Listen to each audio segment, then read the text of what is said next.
My guests for air quotes intermission for this edition of Concert Night with the Dayton Philharmonic are our soloists, mezzo-soprano Susan Platts and tenor John Pickle. Welcome to the show. It's great to have you with us and great to be able to reminisce about our collaboration from a few years ago on what certainly today feels like maybe the most beautiful piece ever written and the most beautiful piece I've ever had the privilege of conducting, Das Lied von der Erde, the Song of the Earth by Gustav Mahler. Welcome to the show. Thank you. Pleasure to be here. So let's talk, as I always do with my interview guests, about how we're doing and what we're doing in these crazy times, and then we can gush about Mahler for a while. It must be interesting for you because you are both singers, and singing is one of the things that has been most difficult to do during the past year. The Philharmonic and Dayton Opera and the ballet, we've sort of pushed our envelope and gotten performances out there, and it's been frustrating for everyone, but I imagine it's been especially frustrating for singers when the thing that you do and the thing that you are was labeled right at the very beginning as the most dangerous thing to do in the world. So Susan, why don't you tell us a little bit about what your life's been like in COVID land and how you're doing and all that? I'm guessing very similar to John's. I mean, for me, no concerts. The last concert that I actually performed last March, in March 2020, was Das Lied von der Erde. And it's funny because it's been a lot of reflection on me on that concert and the work, even though I've spent so much of my life with singing this work. Just how fitting in a way so much of this piece is for what's gone on in this year, in my opinion. But we can get to that later. Yeah, really difficult year to not have had a concert for well over a year. I've actually had a couple of concerts that were meant to happen. I was meant to sing Das Lied von der Erde actually in Montreal. I was meant to sing it in Toledo, and of course everything just kept on getting canceled and pushed back and rescheduled again. So I've had little sort of glimmers of, there's going to be a concert, and to have that inspiration to sort of make you get up and practice what you do for a living has been really wonderful. And then, of course, a couple of weeks out, it would get canceled and be like, oh, well, I don't need to practice today. I've still practiced, but it's definitely been less than I normally would, but I definitely still practice. About last June, I really needed something to keep me occupied, or I thought I might go a little, crazy. So I've always loved baking. So I started to work on a dessert cookbook, which I have actually pretty much coming to the end of finishing it. And it's called Are You Ready for Dessert? And the answer is yes, I'm ready. Well, that's the thing. Everybody's always ready for dessert. And I actually did all the recipes, and my husband did all the photos of the desserts. And because of my strong love for Mahler's music, if I can just say, I even have a dessert in here that involves Mahler. And a few years ago, my husband and I were doing a very nerdy Mahler tour around Europe, and we went to all of the composing huts. And we started our trip in Salzburg, and people said to us, when you're there, don't have the Mozartkuchen, go to this specific cafe and have a Bachwürfel. And I have to say, the Bachwürfel, sorry, Mozartkuchen, but it's just a far better chocolate. And when I came home, I tried to sort of recreate it. And when I started the cookbook, I thought, I'm going to have a dessert with Mahler's name in it. So I call it a Mahlerwürfel. And in the book... not an Alma Mahlerwürfel? No, but it could, I mean, hey, it's not gone to print yet. It could be, could be. And in the book, we've paired each dessert with a classical piece of music. So we've come up with a dessert that has, I mean, a piece of classical music that has custard in it, or has lemon or orange, or whatever the dessert is. It's been a fun project for us to work on, and I've spent many hours just baking, and it's been really good to have a focus. So along with practicing for nothing, having the cookbook has been a focus for something. So it's Okay, got me so happy. before we talk to John, we have to dig into this a little bit more. Now, Discover Classical, our wonderful Dayton-based public radio station, of course, is non-commercial radio, but you have a cookbook, so be sure to give me all of the specs about the book, and I will post it in the notes for the concert. So, Thank you. people, it hasn't been published yet, or has it? It hasn't. I'm So hoping in the next couple of months. It's hard to let go of it, especially seeing as I don't have any concerts. It's like, well, I could keep adding recipes, right. Well, make So, but make it's sure really I know close. it. We'll post the Thank information you. so you will see Thanks. But this. it's been really fun. It's been fun. Hopefully, you'll see a big surge of sales right at the beginning from Southwest Ohio. But that I sounds don't like know that there are any other Mahler desserts out there either. So I mean, that alone, it's like if I've done one unique thing, it's I've created a Mahler würfel. oh, that's great. So, John, I do know that because you sang with us on New Year's Eve Yeah. on the very first performance of our reimagined season. So I know you've done a little bit of singing. Fill us in. Well, as Susan said, it's been a very strange year, and I, like Susan, also had my last gig last March 2020. I think the performance is on March 1st, and then a few weeks later, we all know the world shut down. And I remember my first cancellation happened, postponement, whatever you want to call it, and then all of a sudden it was just everything, dominoes falling over, and all of a sudden it was all gone. It was really very depressing, to be honest with you, because I had some really wonderful things, one of those being a Mahler 8, which I just adored that piece. So I didn't feel compelled to practice or sing at all. It was just the last thing on my mind. I didn't want to do it because usually when you're doing that, you're preparing for the next wonderful, wonderful thing. And those things weren't in sight anymore. So yeah, my wife and I, we decided to take on a few projects during the pandemic, one of which we did a lot of yoga. At one point, we did yoga for 120 days straight. It changes your body. It's really wonderful. But we got a puppy. So let's get a puppy during pandemic. And then on the big thing, we bought a new house. So we moved and we took on that big, big project. It's been great, gratifying, difficult at times to have contractors in and out, but it's kind of kept me away from thinking about the things that left. But then I got the call last autumn from Tom to possibly do this concert with you all for New Year's Eve, and had to start practicing again and get the old instrument back running again. And finally, when I got to Dayton in late December and I sang with you all, I remember walking on the stage for the first time and feeling the energy of the orchestra, feeling that in your body. And we sang the first piece, and I had to just turn away when we were done in tears a little bit, because it was so missed, just so missed. T'opore, principessa, nella tua fredda stanza, guardi le stelle che tremano d'amore e di speranza. Ma il mio mistero è chiuso in me,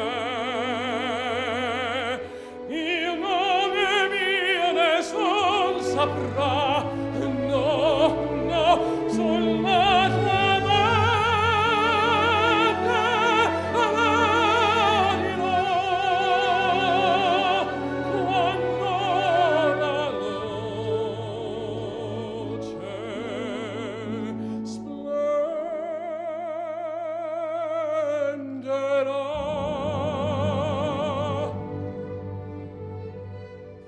And hopefully we'll get back to that soon.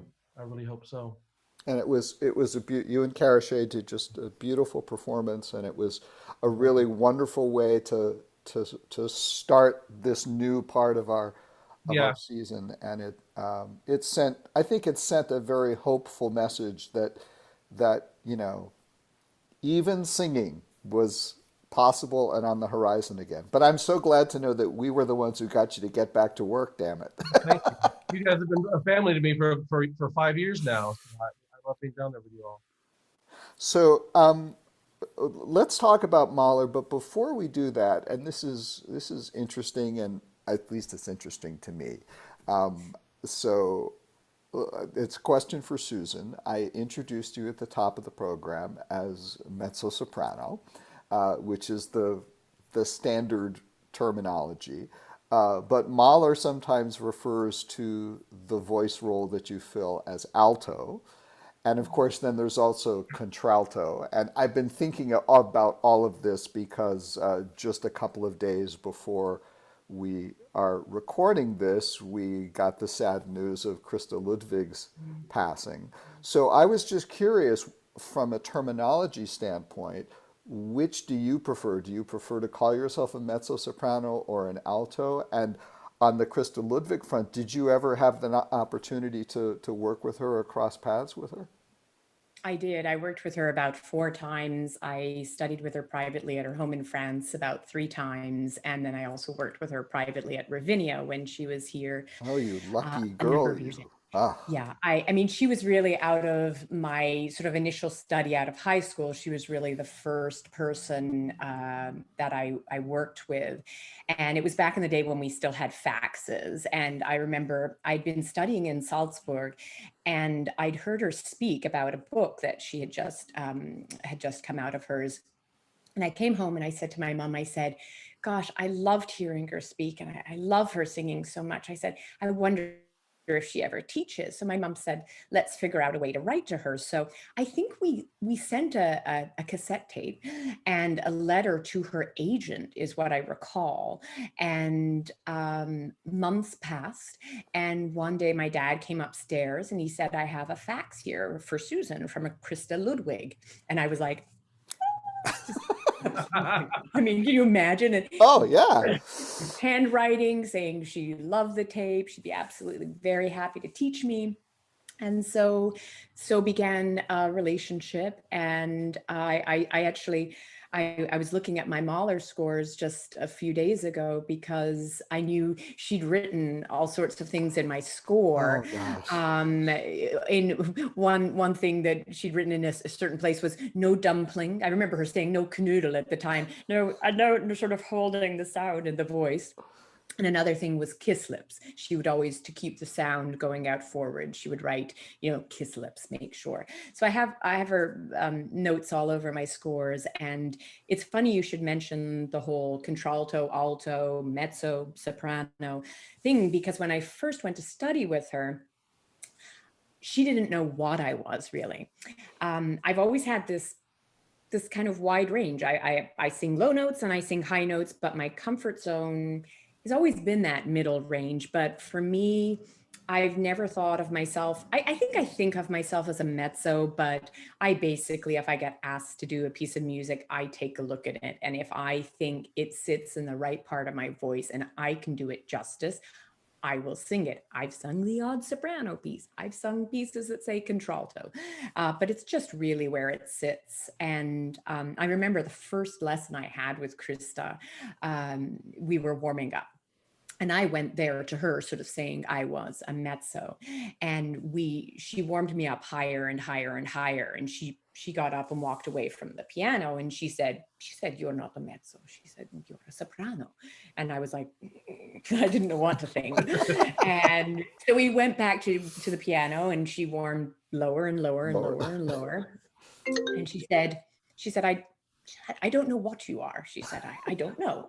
And so when I came back the next day, she'd been thinking about it a lot. And she said, no, you are a mezzo. She said, it's the color, the timbre of your voice. I feel it's mezzo. And I think a lot of it really depends on who's listening. People have heard my voice and they're like, oh, you're a true contralto. Now, for me, I don't believe I am. When I think true contralto, I think of Maureen Forrester and Kathleen Ferrier, and there's just a really unique I feel sound. And I feel my sound. sorry to interrupt, but for our listeners, contralto is generally, it's sort of the same voice, but it's someone who sort of gravitates toward the lower part of the register and has a big richness down there, Exactly. as It's kind of opposed to Mother the, Earth kind of yeah, feeling, and sort of then the higher you get from that, it's not that all singers aren't connected to the earth, but I feel the contralto and the bass likewise. There's just an earthiness there. So I don't feel that's me. I feel I have some good low notes, absolutely, but I indeed. don't feel necessarily that makes me a contralto. I think it does go to color of the voice, definitely. And John, in the, there's tenor, that we don't have, but there's held in tenor, and then there are the various sort of subcategories of tenordom in the opera world. How do you, if someone asks you to characterize your vocal range beyond just John Pickle, comma tenor, how do you describe yourself? I guess I would identify as a lyric spinto tenor, which means you sing the roles of Puccini, Verdi, some Wagner, lighter Wagner, not the heavier Wagner is left for the Helden tenors, those guys that sound like baritones with some squeezed out high notes. Kidding. I love them all. But you mentioned that, but I think that's an interesting thing about the tenor voice, because there are certain singers where you do hear a sort of baritone core to their sound, just in the timbre of the sound, I guess, and then it just continues up into the high register. And then there are other tenors where it does feel very light, and you think, gosh, if what would happen if they had to sing low notes. And your voice is a little bit like Susan's. I mean, you have a pretty wide range, and you seem comfortable everywhere I've ever heard you sing. Most things I'm comfortable singing. I'm not going to sing Rossini anytime soon. I tried that when I was much younger. It didn't go very well. I have very, very poor coloratura. Me too. No, but you mentioned tenors that have that baritonal quality. You can think of, people like Jonas Kaufmann right now, who, if you listen to him, without singing any high notes, he almost sounds like a baritone. It's just a terrific, gorgeous sound. But then he has these amazing, amazing high notes that he sings. And he's also kind of a master at singing softly in the top, which, is kind of lost these days, especially in the larger voices, I think. So you think of people like him, and he's no one like a Nikolai Erde, who's one of my heroes growing up. It's such a light, beautiful voice, but also one of those voices that had such an incredible range. He could do almost anything. I mean, Erde, one of my favorite recordings of his was a Barber of Seville from 1973. But then later in his career, he went on to sing Lohengrin one time. It was a production, he sang 5 performances of it. And so that's quite a wide range of things he did. Indeed. So let's talk a little bit about this piece, Das Lied von der Erde. Let me just start with a general question to both of you of just what does this piece mean to you? And of course, this could mean that our interview is going to last 4.5 hours, because I'm sure each of us could go on and on about what Das Lied von der Erde means to us. But John, why don't you lead off? Well, it's interesting. I guess we did this was it 5 years ago? Just over 5 years ago. It was January of 16, I think. Yeah. So I had to go back and try to remember some of the. The performance we did was the only time I've ever had a chance to sing this, sadly, and I'm hoping to do it more. But it really, for me, these 3 songs that I have, they're very different pieces. They're little vignettes. And like, say, take the first song, this Das Trinklied. It's got this darkness to it. I mean, he talks about dunkel ist das Leben, ist der Tod. Dark is life, is death. He talks about that. And then you get into the third movement, and it's this little vignette of people sitting in a pavilion. And it's just like watching. It's almost you're not spying on them, but just watching this beautiful moment of life. And then in the third one, it's the Drunken Spring. Apparently the tenor likes to drink a lot. But you get into that, and there's this magical moment really that made me fall in love with this piece in the middle of that, when he hears the bird singing, and then there's almost a little trio going on between the tenor and the violin and the flute, and it's this magic thing that happens. It's just a perfect Mahler moment for me.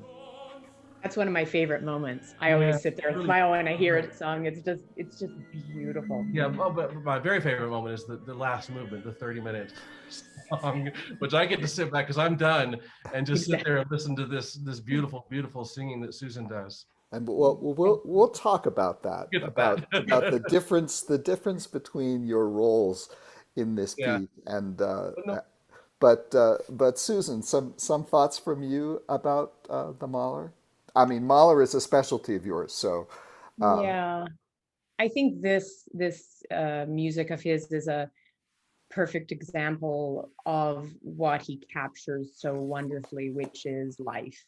It's the ups and downs, the happinesses, the sadnesses of life, the reality of life, that with the happiness does come pain in different levels for all sorts of people, all different walks of life. And bringing it back a little bit to the pandemic, in a way, a lot of the pieces that I sing, I feel that there's talk about loneliness, there's talk about journeys that we go on, but we see, we'll probably get into maybe a little bit more detail, but at the end of the last piece that I sing in Abschied, it says that the earth will bloom again, and it will be spring every year, will happen again. And I think, for me at least, and I know for so many people, I feel lucky enough that through this I have not lost anybody to COVID. I know people who have had and struggled with COVID-19, but I haven't lost anybody to it.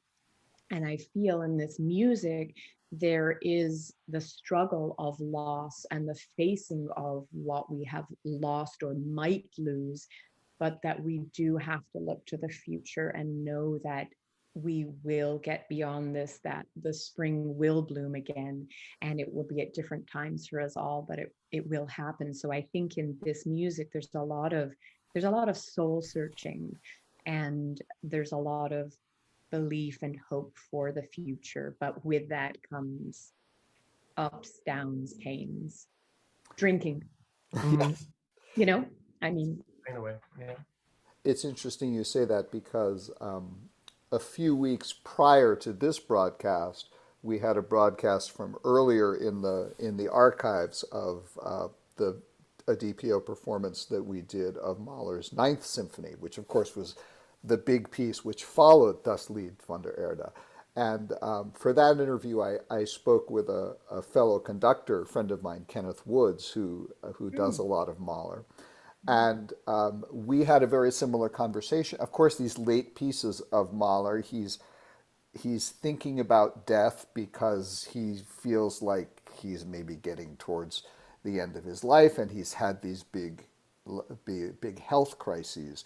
And it's that balance between feeling that death is sort of hovering around you, but clinging to life, and that emotional journey when you feel like maybe you should be saying goodbye, but you don't want to say goodbye, and the way you say goodbye is to embrace hello even more. And it's one of the things that just makes it such a powerful, and I don't know, that last song is, to me, it's both heartbreaking and so inspiring at the same time. yeah. That it's just one of those, if someone told me, you can only have one piece that you're going to listen to for the rest of your life, just one. I always used to think I would cheat and say, well, I'll take the St. Matthew Passion, because then at least you've got you've got 2.5 hours of music. But I think if someone said no, it has to be a half hour or less, this is the piece that I would take with me, whether it's a recording or a score, or as I'm holding here, a facsimile of the manuscript. It's just such an incredibly moving and special and beautiful piece. And you perform it just amazingly. Mhm. Thank you, and I agree with you. I mean, it's a journey. It's an absolutely heart-wrenching and inspiring journey, and that I feel with his music is what he captures so well. Would that be my one piece? I might say no, just because maybe I would feel I had to sing it. I don't know, but for me, it's the last movement of the Third Symphony. That's for Yeah. me. It's just this absolutely heart-wrenching music, but this feeling that all things are possible and love is so wonderful. And he does that really well. And I just think it touches to the core of what we all feel. I know there's people out there that don't like his music, and I don't have any qualms with that. That's fine. But I think he for me, compared to any other composer, he goes to the most real emotions that we all have, and we all suffer happiness, suffer happiness. We all suffer sadness, and we all experience happiness. And there's only one thing that's guaranteed when we're born, which is such a happy time. The Yep. only guarantee is that at some point we will die, which is in so many ways depressing, but at the same time, he sort of captures just the journey of life through that. So Mhm. yeah. For me, it's actually the final movement of the Second Symphony. I Well, that too. I mean, Yeah. I mean, come on. Whenever I feel like I'm down about something, I can put that on and listen to that, and the world is right again. It's just it I fixes it. completely It's a agree. perfect moment. Yeah. It's And don't make me choose. Just take all of his last movements of everything. right, There you that's go. true. I think there's a theme here. I suspect that when the pandemic is finally, hopefully, in in the rearview mirror and orchestras are back to performing again and we can have big choruses again, I expect there's Mhm. going to be an explosion of performances of the Mahler Resurrection Symphony, Oh gosh, yeah. simply because not only is it a great piece, but it's the perfect piece to play to say to everyone, this is what we've been through, and Absolutely. now we're back, and there is something afterwards. And in a way, Mahler is he is, he was the composer of his time, and he's the composer of our time, and in some ways, he's the composer of all time because he wrote everything of life into his music. So wherever you are, you can find that he's speaking to you. Well, back to that point, Neil, about getting back to big choruses once we find out that's pandemic. I think things like Das Lied von der Erde will be very important going to that point because we can't have big choruses right now. You can't do the Verdi Requiems or the Mahler Eights or the Second Symphony. So you have to have things like this if you want vocalists, and you're not doing just like I don't know, an aria concert, Right. which fine, but this is a complete symphony really, but with just two Yeah. vocalists. And of And there's course, a chamber version too. that's right. I was going to say there have been a fair number of performances of this piece in the Society for Private Music Performance chamber version, and that's a very beautiful. It's on my shelf. Someday I haven't done that version yet. Someday I think I will. But I really wanted to do the big one before I investigated the chamber version. But it really does work. Well, because Mahler had such a sense of big forces, but he thought in a chamber music kind of sensibility. And so I think Hmm. that's why some of the pieces that Schoenberg and his circle adapted for those salon concerts, basically, you maybe scratch your head a little bit. The Prelude to Afternoon of a Faun with 13 players. But for some reason, the Mahler pieces, I think, really do adapt surprisingly well to that. John, I don't want to start a fight between the two of you, but Impossible. Das Lied von Come der on, Erde, John. it's a funny sort of piece because there are two soloists. There's the tenor soloist and there's the alto soloist. But the tenor sings like a third as much of as the alto does. And it seems, as you said, the pieces you get to do. I mean, the first piece is a big sort of Inflammatory thing. gutsy tenor zone kind of thing. But the others are almost like miniatures. Hmm. And then each time you sing, then you sit down and your colleague stands up and basically one-ups you with a piece that's in a completely different character, a different kind of singing. And it's like, I must feel, for me, I get to participate in everything, Right. but it feels like you get to sing a great thing, and then Susan stands up and sings something that's maybe even better, and then you try again, and then you do your third time, and then she has this half-hour long, the most beautiful thing ever written, and yeah, you get to listen to it, but Neil, it's not about quantity, it's about quality, I think. that's true. And I get these three wonderful, wonderful songs. And that first piece is so fabulous and declamatory, and that the orchestra comes in full bar. It's just this massive, massive, wonderful, wonderful story you're telling. And it's so dark and wonderful. And then I get to sit down and ultimately, as much as I love to perform, I'm a fanboy. I want to be entertained. I want to hear great music. So really I get to sit down at that point and listen to the wonderful Philharmonic there, eh, led by you. And then Susan stands up and delivers this amazing, amazing singing. So really for me, it's a win-win.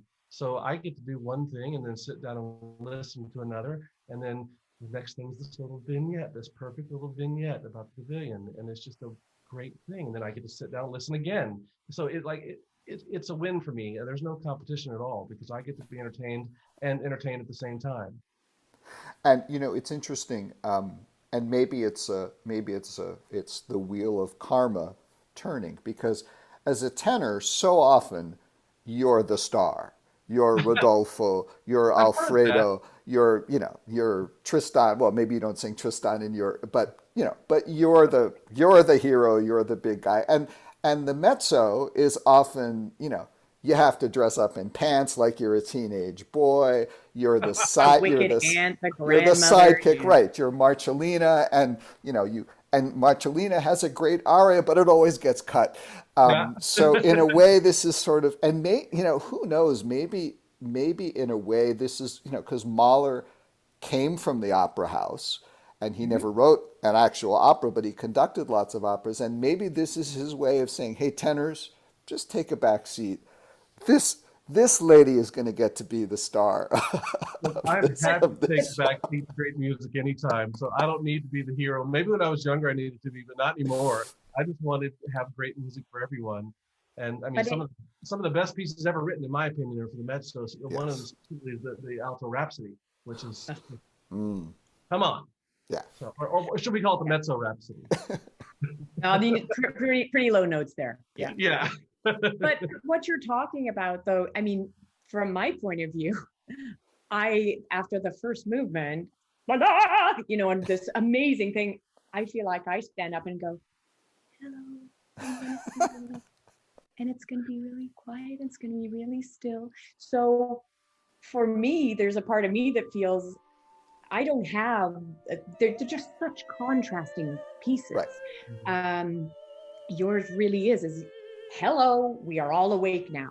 Yeah. And now maybe in the second movement, people might nod off a little bit. It's just so still. It's so serene.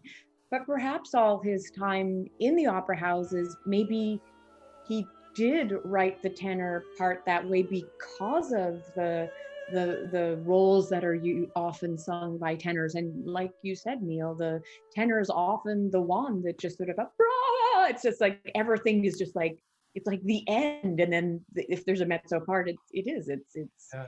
not always the most memorable part, but these are just extremely contrasting pieces. And I think that is partly what makes this piece so wonderful is we're really given very different experiences, and clearly our roles are I don't get too excited too much in any of my pieces, maybe a tiny little bit in the middle movement, but yeah, it's Well, just very It occurs to me that contrasting. sometimes the best way to get your audience to listen more is to be very quiet. yeah. Speak It's softly true. when you draw Yeah. people in. You yell all the time, it can be off-putting. But I think also it's maybe in some ways in this piece, Mahler is, the tenor to a certain extent is the extrovert, is the performative aspect of things, and the alto it has the more introverted feelings, and so it's the yin and yang, it's the different sides of things, and you each represent a different part of the human experience. One of the things that I think is interesting about this piece, and maybe it's, if there's a flaw, I don't think there's a flaw, but if there is one, I think you never have a chance to sing together. But Mahler doesn't do that much. There's the women's duet in the Resurrection Symphony, and I think that's, and of course the ensemble singing in the Eighth Symphony, but he wasn't one really for writing duets. It was about the solo singer, but part of me wishes that there was maybe a version of the final song where the two characters become the two singers.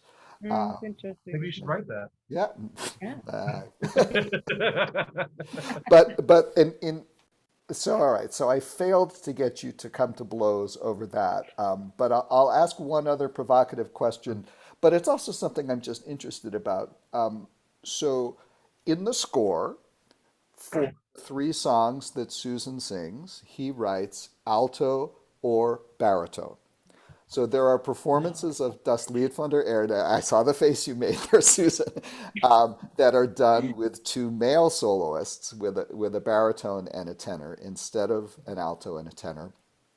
So my questions are, how do you feel about that? I can imagine. But have you ever heard, attended any performances where your piece was done by somebody else? And what did you think, and how did it make you feel? For a start, I mean, the pulling of my face was just it was a little joke. Each to their own. It's a preference thing. Probably 8 out of 10 times it's usually a woman singing. Usually, yeah. But I haven't attended any live concerts, but I've listened to recordings, and there's some beautiful recordings out there. But for me, it just feels weird listening to them, because, and for them, it might feel odd listening to a female singing the parts. For a piece that I've lived with for so long and performed so much, it just doesn't quite feel right, but I can still accept the beauty of it. Absolutely. I think there's a, I mean, both the baritone voice and the alto voice have a warmth quality to it. But personally, I think there's something special about the warm alto quality versus the warm baritone quality that just sort of suits the music better. But on the other hand, like the songs of the Wayfarer, do those with a baritone, and it almost in that case it almost seems better to me. But and maybe sometime I'll do it just to be contrarian with a baritone to see what that's like. But the voice that I have in my mind is definitely your voice, both literally and figuratively. So. Well, on the flip side of that, a couple of years ago, there was a commercial recording done with a tenor doing all 6 pieces. Really? Jonas Kaufman did it. Oh. He has the baritone quality to his voice, so he did all 6 of them. So that's the only occurrence of that happening that I know of. But I'm sure Susan could sing all 6 pieces if she wanted. Maybe. Just be exhausting. I'd be done after the first piece. I mean, come on. That's like Yo-Yo Ma stealing the viola part in the Mozart Sinfonia Concertante and things like that. That seems almost unfair to, but an interesting experiment to make. Mm-hmm. Well, any final thoughts for our audience before they hear our performance from all those years ago of Mahler's Song of the Earth? Yes, get vaccinated. Sorry? Get vaccinated. Yes. If you want to get back to full audiences and live music, get vaccinated. Monday this week is my 2 weeks since my 2nd dose, and I'm fabulous and ready to go. Congrats. Well, we are ready to have you back, because you are one of my favorite collaborators, both as a singer and as a person, and you're nearby. You're living in Akron, so you're practically you can come over and sing whenever. Now a proud Ohioan. Yeah. I agree. Get vaccinated so we can all go back to live music as soon as possible, and just sit back and let Mahler take you on an amazing journey with this piece. Well, thank you. And Susan, I look forward to the opportunity when we can work together again soon, because it has always been just an amazing pleasure to work with you. Likewise, thanks. Susan Platts, John Pickle, thank you so much for being with us for this interview, but more importantly, thank you so much for the amazing performance you gave us of Mahler's Das Lied von der Erde. Thank you. Thank you. It's really good to see you both.